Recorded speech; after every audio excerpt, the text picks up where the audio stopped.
Anime fans அனைவருக்கும் வணக்கம். So இன்னைக்கு நம்ம Doom of Fallen Gods season 2 episode 4 தான் பார்க்க போகிறோம். போன எபிசோட் எங்கே முடிஞ்சிருக்கோம்னா, அந்த ஒரு என்ட்ரன்ஸ் டெஸ்ட்லாம் பாஸ் பண்ணி உள்ளுக்குள்ளே போனால் நீங்கள் ஏமாத்திட்டீங்கன்னு சொல்லிட்டு ஒருத்தன் வம்பு பண்ணியிருப்பானா. அதுக்கப்புறம் அங்கே ஒரு பொண்ணு வந்திருப்பா, அங்கே தான் முடிஞ்சிருக்கும். இப்போ நம்ம பிரின்சஸ் கேட்குறா, நீ யார் அப்படின்னு சொல்லிட்டு கேட்குறா. இவ யார் அப்படின்னு பார்த்தீங்கன்னா, இந்த அகாடமியோட டீனோடைய கிராண்ட் டாட்டர். வந்தவன் என்ன சொல்கிறா, நான் வந்து கேள்விப்பட்டேன் இங்கே ஏதோ ஒரு பொண்ணு பிரச்சனை பண்ணிக்கிட்டு இருக்கா அப்படின்னு சொன்னாங்க. அதனால தான் யாருன்னு பார்க்கலான்னு வந்தேன். என்னோட கிராண்ட் ஃபாதருக்கு பதிலாக நான் வந்திருக்கேன் அப்படிங்கிறா. ஸோ நீ தான் அந்த பொண்ணா அப்படின்னு கேட்ட உடனே இவளுக்கு கோவம் வந்தது.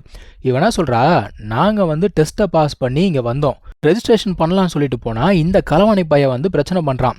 இப்போ நீ என்ன சொல்கிற, என்ன ஏதுன்னே தெரியாமல் நான் தான் பிரச்சனை பண்ணுறேன் அப்படின்னு சொல்லிட்டு வந்து சொல்கிறேன். ஸோ உங்கள் அகாடமியில் கீழே இருந்து மேலே வரைக்கும் எல்லாம் ஒரே மாதிரி தான் இருப்பீங்களான்னு சொல்லிட்டு கண்ணா முன்னான்னு பேச ஆரம்பிக்கிறா.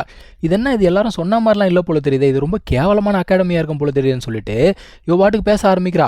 நம்ம ஹீரோ வந்து வாயை பொத்திடுவானா. அவனா சொல்கிறான், எம்மா இரு, எது வந்தாலும் பேசி தீர்த்துக்கலாம், இது ஒரு மிஸ் அண்டர்ஸ்டாண்டிங் தான், எதுவாக இருந்தாலும் பேசி தீர்த்துக்கலாம் அப்படிங்கிறான். ஆனால் அந்த பொண்ணு என்ன தெரியுமா சொல்கிறா, எங்கள் அகாடமியில் ஒரு ரூல் இருக்குது, எங்கள் அகாடமியை யாராவது குறை சொன்னாங்க இல்லை கேவலமாக பேசுனாங்கன்னா முதல்ல சண்டை போடுவோம், அதுக்கப்புறம் தான்டா பேசுவோம் அப்படிங்கிறாங்க. இதனடா அது கேவலமான ரூலாக இருக்கேன்னு சொல்லிட்டு நம்ம ஹீரோ அந்த பிரின்சஸ் கையை பிடிச்சிட்டு ஓட, அந்த பிரின்சஸ் கேட்குறா, டேய் ஏன்டா என்ன சண்டை போட விடாமல் தடுக்கிற அப்படின்னு சொல்லிட்டு கேட்குறா. அதாவது அந்த மேட் உமனுக்கு நான் ஒரு பாடத்தை கற்றுக் கொடுக்கணும் அப்படிங்கிறா. அவன் சொல்கிறான், நீ வேற கம்முன்னு, அந்த மேட் உமனுக்கு பின்னாடி ஒரு பவர்ஃபுல்லான பர்சன் இருக்கான், அவன் வந்து சண்டை போட்டா என்ன பண்ணுவேன் அப்படின்னு சொல்லிட்டு கேட்குறான். அந்த பொண்ணு பார்க்குறா, டேய் நீங்கள் பேசுறதுலாம் என் காதில் விழுந்துட்டு தான்டா இருக்குன்னு சொல்லிட்டு அவன் வந்து சராமரியாக அட்டாக் பண்ண ஆரம்பிக்கிறா.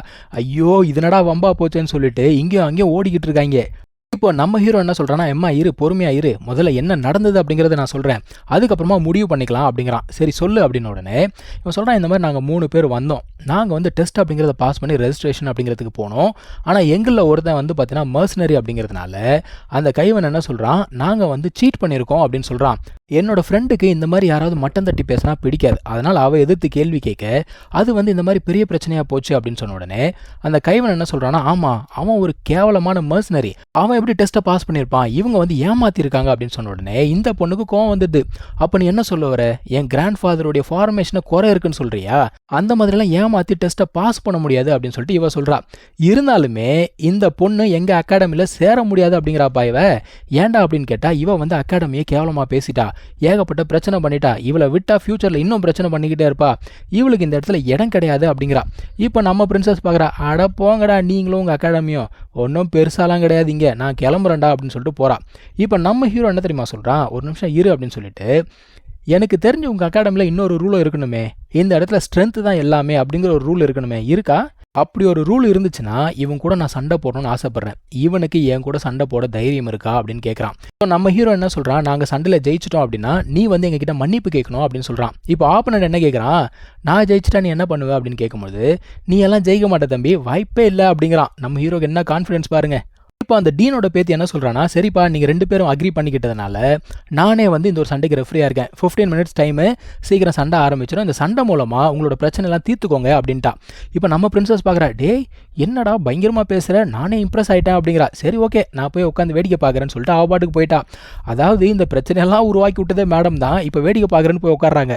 இப்போ 2 பேருக்கு நடுவில் சண்டை ஆரம்பிக்குது. இவன் என்ன சொல்கிறான்னா, இந்த சண்டை பிரச்சனை தீக்கிறதுக்கு மட்டும்தான், உங்கள் உயிர் அப்படிங்கிறத மாற்றிக்காதீங்க, அது மட்டும் இல்லாமல் பப்ளிக் ப்ராப்பர்ட்டியை எந்த வகையில் டிஸ்டர்ப் பண்ணி தொலையாதீங்களான்னு சொல்லிட்டு சண்டையை ஆரம்பிக்கிறாங்க.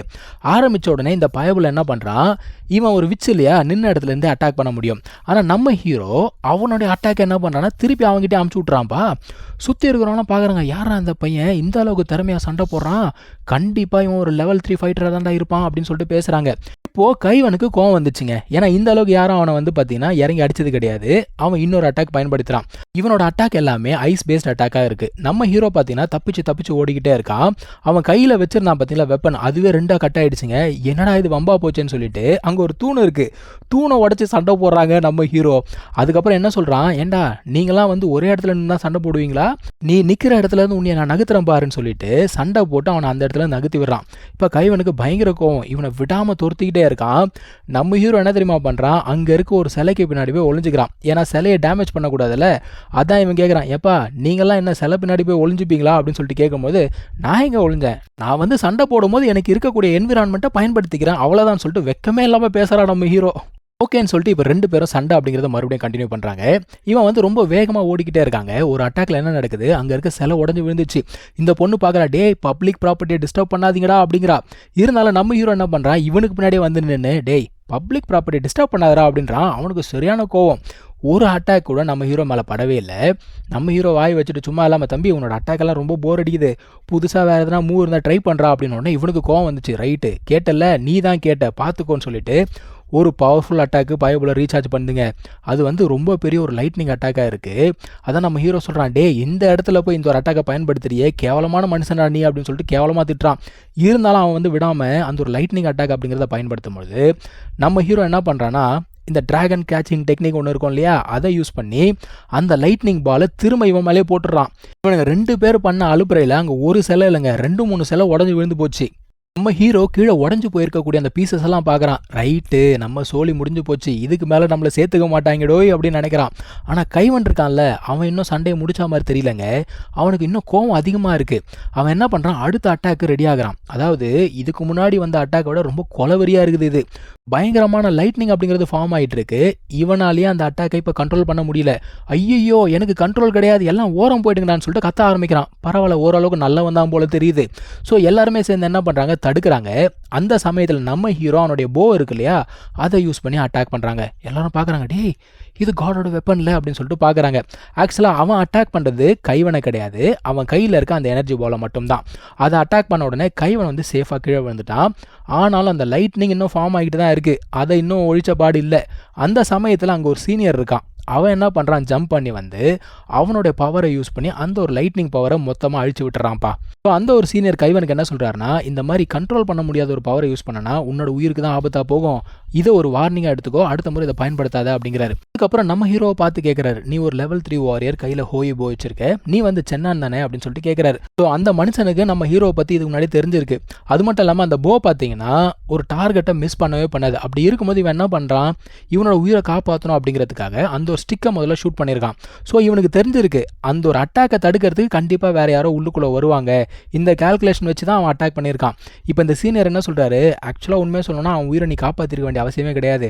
அவன்கிட்ட ஏகப்பட்ட ஆர்டிஃபேக்ட் அப்படிங்கிறது இருக்குது. ஸோ அதை யூஸ் பண்ணி ஈஸியாக அவன் தப்பிச்சிட்டு இருந்திருப்பான். ஆனால் என்ன, டீன் சரியான தண்டனை அப்படிங்கிறது கொடுத்துருப்பாரு. சரி அதெல்லாம் இருக்கட்டும், நீங்கள் இங்கே எதுக்காக வந்தீங்க, சண்டை போட வந்தீங்களா இல்லை ரெஜிஸ்ட்ரேஷன் பண்ண வந்தீங்களா அப்படின்னு கேட்கும்போது, இல்லைங்க நாங்கள் வந்து ரெஜிஸ்ட்ரேஷன் பண்ண தான் வந்தோம், ஆனால் இவன் தான் இந்த மாதிரி பிரச்சனை பண்ணிட்டான், அது மட்டும் இல்லாமல் இன்னும் சாரி கூட கேட்கல அப்படின்னு சொல்லிட்டு இவ கத்த ஆரம்பிக்கிறா. உடனே இவர் என்ன சொல்கிறாரு, சரிப்பா இவனுக்காக நான் வந்து மன்னிப்பு கேட்டுக்கிறேன் அப்படின்னு சொல்கிறாரு. பரவாயில்லங்க ஒன்றும் பிரச்சனை இல்லை அப்படின்னு பேசிகிட்டே இருக்கும்போது இந்த சீனியர் பார்த்தீங்கன்னா இவங்களை கெஸ்ட்டுன்னு சொல்லிட்டு பேசுகிறாரு. அப்போ நம்ம ஹீரோ கேட்குறான், இருங்க ஒரு நிமிஷம், என்ன கெஸ்ட்டுன்னு பேசுகிறீங்க, நாங்கள் எக்ஸாம் பாஸ் பண்ணியிருக்கோம், இங்கே என்ரோல் பண்ணோம் அப்படிங்கிறதுக்காக வந்திருக்கோம், எதுக்காக எங்களை கெஸ்ட்டுன்னு சொல்கிறீங்க அப்படிங்கிறப்போ அவர் என்ன சொல்கிறாரு, இங்கே பாருப்பா இந்த மாதிரி கைவன் பண்ணது தப்பு தான், நான் ஒத்துக்கிறேன், ஆனாலும் இந்த சமயத்தில் உங்களால் என்ரோல் பண்ண முடியாது அப்படின்னு சொல்கிறாரு. ஸோ இவங்களை வந்து வெளில கூட்டு போய் விட்டுருங்க அப்படிங்கிறாங்க. ஆக்சுவலாக இவங்க ரெஜிஸ்ட்ரேஷன் பண்ண முடியாததுக்கு காரணம் என்ன அப்படின்னா, இந்த டீன் இருக்கார்ல, அவர் தான் வந்து இந்த ரெக்ரூட்மெண்ட் அப்படிங்கிறத போஸ்ட்போன் பண்ணியிருக்காராம். இந்த கிங்டம்ல இருந்து ஸ்பைஸ்லாம் நிறைய பேர் உள்ளுக்குள்ளே வராங்களாம். ஸோ யார் ஸ்பை அப்படிங்கிறது தெரியல, அவங்கள கண்டுபிடிக்கணும் அப்படிங்கிறதுக்காக போஸ்ட்போன் பண்ணியிருக்காங்களாம். சரி நம்மளால் ஒன்றும் பண்ண முடியாது அப்படின்னு சொல்லிட்டு நடந்து போகும்போது மறுபடியும் அந்த சீனியர் வெளியில் வரான். வந்தவன் என்ன சொல்கிறான்னா, இந்த மாதிரி உண்மையாகவே நீ அகாடமிக்குள்ளே சேரணும் அப்படின்னா நான் உனக்கு ஒரு வழி சொல்கிறேன், கேட்குறியா அப்படிங்கிறான்.